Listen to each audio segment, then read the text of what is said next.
ഛത്തീസ്ഗഡിൽ മലയാളി കന്യാസ്ത്രീകൾ അറസ്റ്റിലായതിൽ പ്രധാനമന്ത്രിയുടെ ഓഫീസിന്റെ ഇടപെടൽ തേടിയതായി CBCI. വെള്ളിയാഴ്ചയാണ് ദുർഗിൽ മനുഷ്യക്കടത്ത് ആരോപിച്ച് 2 മലയാളി കന്യാസ്ത്രീകളെ അറസ്റ്റ് ചെയ്തത്.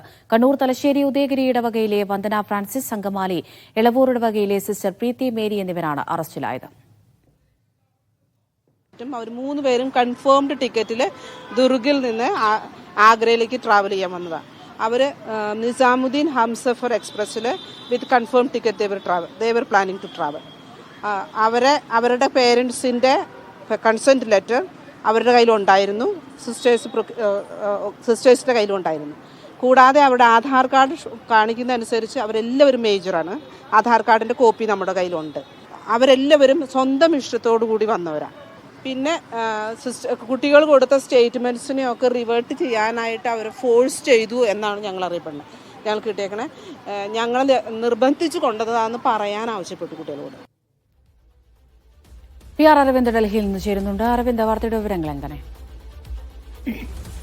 അമൃത, ഈ വെള്ളിയാഴ്ചയാണ് വന്ദന ഫ്രാൻസിസ്, പ്രീതി മേരി എന്നിവരെ ഛത്തീസ്ഗഡിലെ ദുർഗ് റെയിൽവേ സ്റ്റേഷനിൽ വെച്ച് അറസ്റ്റ് ചെയ്യുന്നത്. സഭയുടെ കീഴിലെ സ്ഥാപനങ്ങളിലേക്ക് 3 പെൺകുട്ടികളെ കൊണ്ടുപോകാൻ ശ്രമിക്കുന്നതിനിടെയാണ് അറസ്റ്റ് എന്നതാണ് വിവരം. അതായത് നിർബന്ധിത മതപരിവർത്തനവും മനുഷ്യക്കടത്തും ആരോപിച്ചുകൊണ്ട് ബജറംഗ് ദൾ പ്രവർത്തകർ റെയിൽവേ സ്റ്റേഷനിൽ പ്രതിഷേധമുയർത്തുകയായിരുന്നു. പിന്നാലെയാണ് റെയിൽവേ പോലീസ് ഈ 2 സിസ്റ്റർമാരെയും അറസ്റ്റ് ചെയ്യുകയും അതുപോലെ തന്നെ മതപരിവർത്തനത്തിനും അതുപോലെ തന്നെ മനുഷ്യക്കടത്തിനും ഇവർക്കെതിരെ കേസെടുക്കുകയും ചെയ്തത്. നിലവിൽ ഇവർ റിമാൻഡിലാണ്. ദുർഗ് ജയിലിലാണ് 2 കന്യാസ്ത്രീകളും ഉള്ളത്. എന്തായാലും സംഭവത്തിൽ വലിയ പ്രതിഷേധമാണ് ഇപ്പോൾ ക്രൈസ്തവ സംഘടനകളുടെ ഭാഗത്തു നിന്ന് ഉയരുന്നത്. ഈ നടപടിയെ അപലപിച്ചുകൊണ്ട് CBCI തന്നെ രംഗത്ത് വന്നിരിക്കുകയാണ്. ഇത് കെട്ടിച്ചമച്ച കേസാണെന്നും ഇത്തരത്തിലുള്ള കേസുകളും അതുപോലെ തന്നെ നടപടികളും കഴിഞ്ഞ കുറച്ച് മാസങ്ങളിലായി ക്രൈസ്തവ സമൂഹത്തിനെതിരെ നടക്കുന്നുണ്ട്. ദേശവിരുദ്ധ ശക്തികളാണ് ഇതിന് പിന്നിലെന്നും CBCI ആരോപിക്കുകയാണ്. എന്തായാലും ഇതുമായി ബന്ധപ്പെട്ട് പ്രധാനമന്ത്രിയുടെ ഓഫീസിലും അതുപോലെ തന്നെ ആഭ്യന്തരമന്ത്രിയുടെ ഓഫീസിലും CBCI അപേക്ഷകൾ നൽകിയിട്ടുണ്ട്. കൃത്യമായ ഒരു ഇടപെടൽ പ്രധാനമന്ത്രിയുടെ ഭാഗത്തു നിന്നും അതുപോലെ തന്നെ ആഭ്യന്തരമന്ത്രിയുടെ ഭാഗത്തു നിന്നും ഉണ്ടാകണമെന്ന് തന്നെയാണ്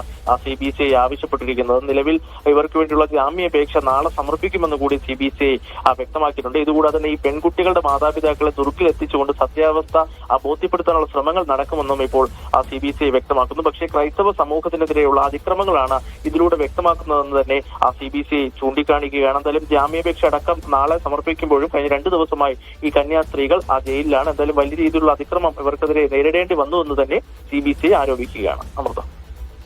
ശരി.